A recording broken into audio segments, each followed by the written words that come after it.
সবাই কেমন আছো? চলে এলাম দুপুরের লাঞ্চ নিয়ে। আজকে একটু দেরি হয়ে গেল, 1:45 বেজে গেছে ঘড়িতে। দাদাভাই খেতে দিয়েছে। আজকে রান্নাটা একটু দেরি হয়েছে। আর এমন একটা জিনিস করেছি যেটা দেরি হবে, তোমরা দেখলেও বুঝতে পারবে। আর দেখো, এটা করেছি কুমড়োর তিতো। কুমড়ো দিয়ে নিম পাতা দিয়ে এটা তিতো করেছি। কে খাই জানি না, কমেন্ট করে জানাতে পারো যে কে খায়। তবে আমি তো খাই, আমার খারাপ লাগে না। তিতো সব রকম জিনিস দিয়েই খাওয়া যায়, এটা খারাপ লাগবে না। তিতোটা তিতো তিতোর মতনই লাগবে। আর দাদাভাই খেয়ে বলবে কতটা ভালো হয়েছে।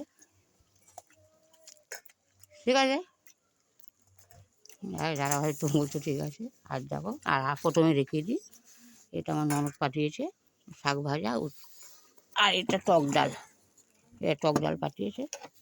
আর আমাদের করেছি দেখো বিনস আলু ভাজা, কতটা করেছি দেখো কতটা। আমার মতন পাগলা আছে দেখো, আমরা দুজন খাবো কতটা, যদি এটা দুদিন হয়ে যাবে আমার ভাজাটা, আবার কালকে গরম করে খাবো। আর মোটামুটি এখন আমি দুবেলাই ভাত খাচ্ছি, যেটা আমার খাওয়া একদমই চলবে না। তো আমি দুপুরে ভাত খেয়ে নিচ্ছি।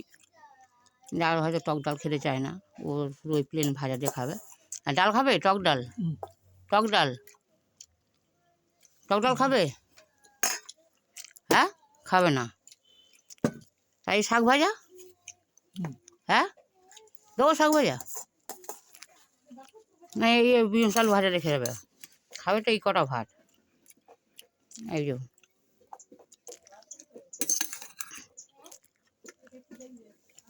মাকে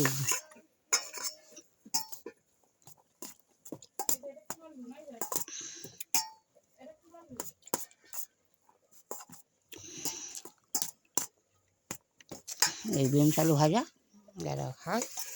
আর দেখো কী করেছি, এইটার জন্যে আজকে আমার রান্নাটা দেরি হয়ে গেল। এই দেখো, এটা হচ্ছে মুরগির চামড়া। মুরগির চামড়া উপর দিয়ে ধনেপাতা দেওয়া হয়ে গেছে।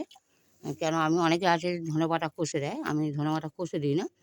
আমি রান্না হওয়ার পরে ধনেপাতাটা উপরে সুন্দর করে সাজিয়ে দিয়ে দিই।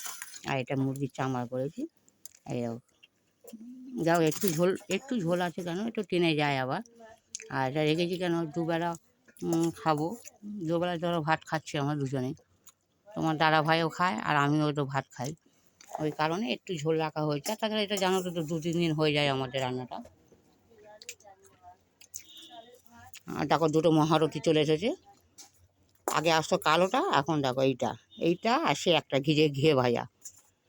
জানি না ওদের দিতে পারবো কিন্তু দাদাভাই নষ্ট করলে তবে ওদের দিয়ে দেবো।